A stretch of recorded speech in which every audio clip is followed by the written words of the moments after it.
It was reported yesterday by Senator Grassley and others that Jack Smith pulled the metadata of seven Republican senators and one Republican House member around the activities around January 6th. And here's the Politico headline: Biden era FBI requested Senate Republican phone records, lawmakers say. Um, so this came out on the eve of Pam Bondi's testimony. It's sure to come up before the Judiciary Committee. And some cynics would say they've known this for a while, but they put it out now so the Republicans would have something to talk about at the hearing besides Epstein and some other controversies around Pam Bondi.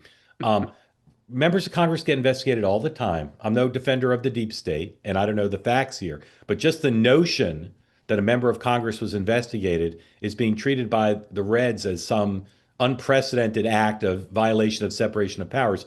Sean, again, I'm not defending Jack Smith and every investigative decision he made, but a priori, there's nothing wrong with a special counsel investigating members of Congress, is there? I think in general, of course, there's nothing wrong with investigating members of Congress. When you look at the list and say, like, why is Dan Sullivan? Why is Marsha Black? I mean, like, what did they do to necessitate anything? They weren't leading this effort. So to suddenly be tapping their phones, I They mean, didn't tap their phones. they pulled their They metadata. they pulled Okay, the but my metadata. point is, I think there is a problem. You have a separation of powers, and if there's not a reason, these guys weren't involved in the planning or orchestration of any kind of events. So Well, Well, we don't well, know. we don't know. I That was mean, the whole point. you don't know. But I mean, they needed probable cause for that. I mean, again, I'm not. I don't know the facts, and neither did any of us. But I mean, the Justice Department's investigating Senator Adam Schiff. William Jefferson was investigated. Tons of members of the House have been investigated by the Justice Department. This could be an egregious abuse of power, but I'll say again, it is not just on the face of it an abuse of power for an independent counsel or the Justice Department to investigate a member of Congress. Dan, correct? Well, yeah, and I want to add that the report is that he was looking at them over the fake electors scheme. We have to start with the fact that that was batshit crazy. They tried to literally run fake electors to overturn an election.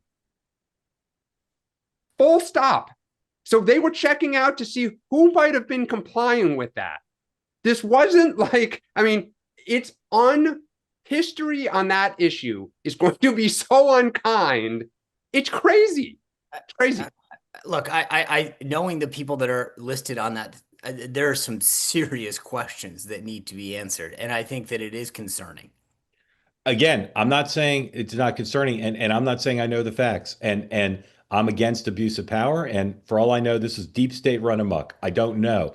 All I'm saying is you can't just assume that there was done inappropriately. Let there be an investigation and figure it out. You can't Well, we are a just country where you're innocent until proven guilty, so I well, do. I know, but John, just because they pull your med, I they think didn't Lisa indict Cook and them. some others would have a But question again, about these that. They aren't didn't random indict them. people. They just There is well, but they for didn't the pull the executive branch. they aren't random. They pulled the metadata of people who presumably they suspected, or at least potentially they suspected. They didn't pull the metadata of every Republican. They chose some. Presumably, they had some theory of the case. I'm not giving them the benefit of the doubt because I never give prosecutors the benefit of the doubt. All I'm saying is I want more facts about it, and I hope they investigate it thoroughly. And if people violated their rights, I hope they're prosecuted Yep. to the Well, fullest considering extent the of the law. track record, that's the one last thing. I don't think the Biden DOJ, the Biden FBI, has a strong track record As of compared as standing. compared as compared to this DOJ? I Well, mean, I'll say this: Joe Biden, when he pressured Merrick Garland, he told him to go f off, Eh, and nothing happened. Yeah, Merrick Garland allowed Jack Smith to say, I'm going to prosecute Trump in the election year and not say it explicitly, but I'm going to do everything I can to get him prosecuted, indicted before the election, and to trial before the election. And Merrick Garland stood by and did nothing about it. he was So I, he was investigating the attempt to overturn an election. he was, but he timed it to try to keep Trump from winning No, an no, election. no, no, no. That's not true. That is Oh, it's 100% true. It's 100% true. It's that they unambiguous. tried to wrap it up before the election to render a verdict. oh, they didn't want Yeah, to. yeah, they Oh, okay, did. but you could read that two different ways, which is they come out a No, month because after the election, No, people would be because like well, WTF. but of course, but if you're an honest prosecutor, you do it based on the normal standards and the rights of the accused. And you don't try to rush it. Trump had rights as Trump. You could see it different ways in terms of that one calculus, which is what's right for the electorate. But you also have to take into account the rights of the accused. Trump was an accused citizen, and the prosecutor broke every rule to say, I'm going to try to get the judge to agree to this trial, not under the normal schedule. Not under normal schedule. In the Florida case, no, Dan, in the Florida case, there was gray mail involved. That case would have taken, in normal circumstances, years to reach trial. But Mark, was the Trump strategy to try to, I mean, that they designed of course it was. Of course it was. This issue. Of course it was. What their whole game plan was. Of course it was. But he's accused. He's not the government. The accused has better rights than the government when you're trying to send someone to prison.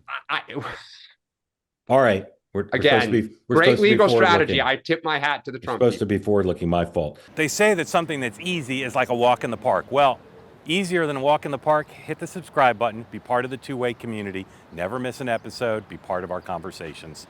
Thank you for your service to America. And don't forget, you can now listen to the morning meeting and Two-Way Tonight on Apple, Spotify, or wherever you get your podcasts.